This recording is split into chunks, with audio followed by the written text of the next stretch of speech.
there is a moment, and most people miss it completely, where an empath decides without a single word that you no longer have access to them, not to their time, not to their energy, not to the version of them that made you feel more alive than anyone else ever had. That decision doesn't arrive with a fight.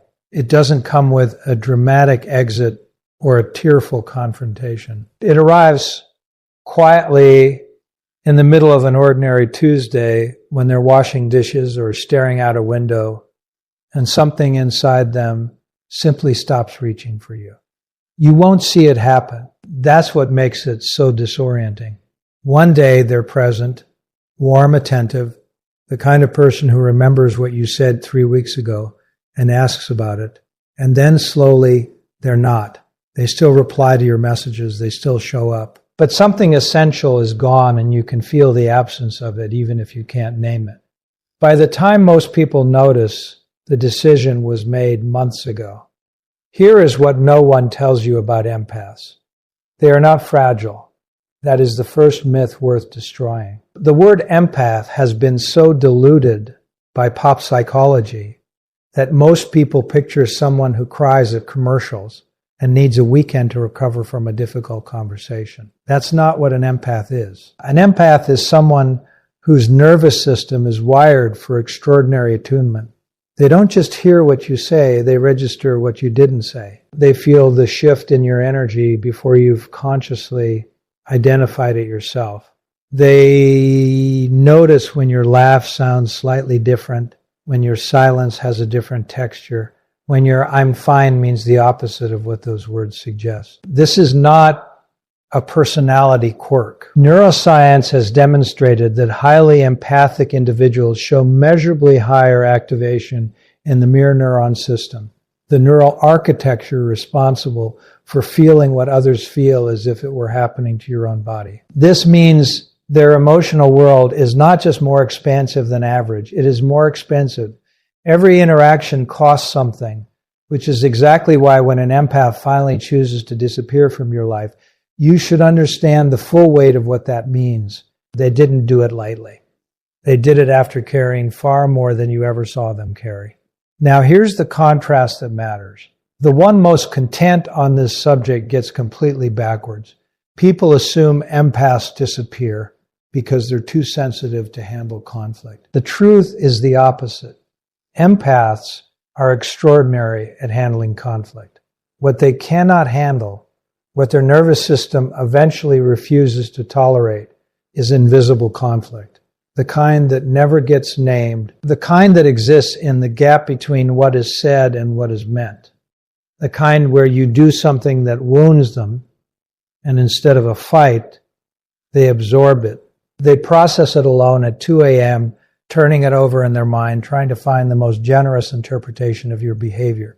They will excuse you more times than you deserve to be excused. They will translate your worst moments into the language of your trauma, your stress, your bad day. They are by nature the most loyal people in any room until they aren't. And the line between those two states is not where most people expect to find it. Let's be specific, because the behaviors that make an empath disappear are rarely the dramatic ones. It is almost never the big betrayal, the explosive argument, the obvious cruelty. It is the accumulation of small moments that each carry the same message, a message their nervous system eventually receives with complete clarity, even when their conscious mind is still trying to argue otherwise. The message is this: your inner world is not welcome here. It starts with the jokes. You say something sharp about their sensitivity, about how they always take things too seriously, and you frame it as humor. When their expression shifts, you double down. I'm just kidding. You know I'm joking, right? And they smile. Because what's the alternative? They've already learned that naming the discomfort will be treated as further evidence of the very sensitivity you were mocking. So they file it. They don't forget it. Empaths rarely forget these moments. But they file it and life continues. Then comes the dismissal. Not the dramatic kind, the quiet kind. They tell you something real. Something it costs them courage to say out loud. I've been feeling disconnected from us lately. Or, When you said that yesterday, it stayed with me. And your response, not out of cruelty, but out of discomfort, is to minimize. You're overthinking it. That's not what I meant, and you know it. Why do you always make everything such a big deal? What you just did in that moment is not correct them. You erased them. You told them that their perception of their own emotional experience is wrong. And for someone whose entire way of moving through the world is built on the accuracy of their perception, that erasure lands somewhere much deeper than an argument. It lands in the foundation. Then the reversal happens. They finally name something important. They sit across from you and say, clearly, this is hurting me. And within minutes, somehow, through a sequence of moves so practiced, it happens almost automatically, they find themselves comforting you, managing your reaction to their pain, apologizing for the way they brought it up. The original issue evaporates, and they're left holding both the original wound and the new guilt.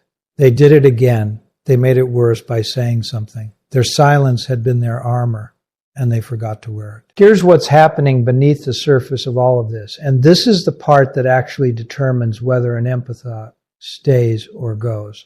Each of these moments is a data point. And empaths, whether they realize it or not, are running a continuous unconscious analysis of those data points. Not because they're calculating or strategic, because their nervous system is doing what nervous systems do. Learning whether a place is safe. Learning whether the cost of being real here is one they can afford. And at a certain point, not after one incident, not after two, but after enough, the data resolves into a conclusion. This place is not safe for me. That is the beginning of the disappearance, not the end of it. What nobody warns you about is this. The behaviors that most reliably drive an empath away are not the ones that look cruel from the outside. They are the ones that look completely normal. They are the ones that, if the empath ever tried to explain them to someone else, would be met with a blank stare or a gentle suggestion that maybe they're being a little too sensitive. This is by far the most disorienting part of the experience, not the harm itself, but the inability to make the harm legible. When you can't point to anything that looks obviously wrong, you start to wonder if something is wrong with you instead. And that self-doubt, that slow erosion of trust in your own perception is not a side effect of the dynamic. For certain people, it is the dynamic. It is the entire mechanism. So let's name the behaviors clearly, not to assign blame, but because clarity is the only thing that breaks the cycle for everyone involved. The first behavior is what psychologists call emotional outsourcing, though most people who do it have no idea they're doing it at all. It looks like this. Whenever the emotional temperature of an interaction rises, whenever something real and uncomfortable enters the room, you instinctively hand the weight of it to the empath. You become quieter or moodier, or you sigh in a way that shifts the entire atmosphere. And the empath, because of how their nervous system is wired, cannot not respond to that shift. They feel your discomfort as if it were inside their own body. So they move toward you. They soften. They ask what's wrong. They manage the emotional climate of the room so that you don't have to. And the moment they do that, the original tension, the thing they were trying to bring to your attention, or the discomfort they were sitting in, disappears. Because now they're too busy tending to yours. You may experience this as them being naturally caring. And they are. But what's also happening is that their emotional needs are consistently being displaced by yours. And neither of you has named it. And the pattern repeats until the empath begins to feel that their inner world is a burden they are only permitted to carry alone. The second behavior is more subtle and arguably more damaging. Conditional presence. This is the pattern where your warmth, your attention, your affection, the version of you that makes the empath feel safe, is reliably available only when things are easy. When they're happy, fun, low maintenance, and asking nothing difficult of you, you're wonderful, you're attentive, you're the person they fell in love with or chose as a friend or trusted as a family member. But the moment they bring something heavy, a need, a hurt, a boundary, a truth, the warmth recedes, not dramatically, not with cruelty. It simply cools. And the empath notices. They notice every time because they are wired to track exactly this kind of fluctuation.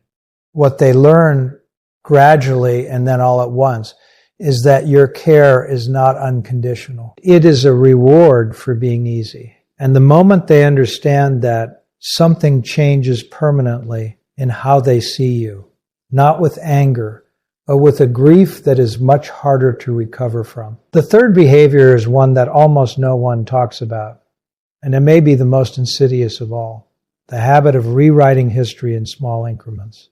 It doesn't announce itself as gaslighting, which is a word so overused it has started to lose its edges. It looks much quieter than that. It looks like I never said that.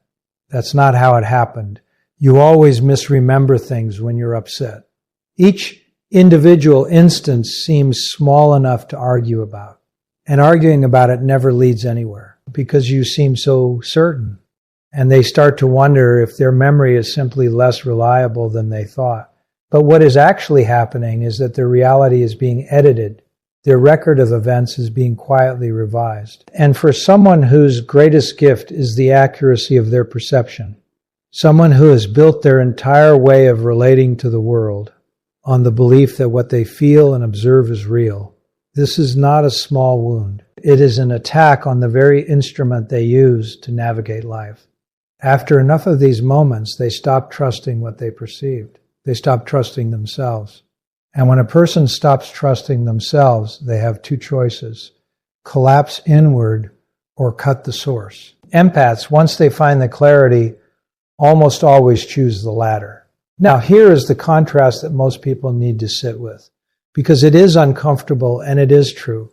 Many of the people who enact these patterns are not malicious. They are not scheming. They are, in most cases, people who are themselves carrying unprocessed wounds.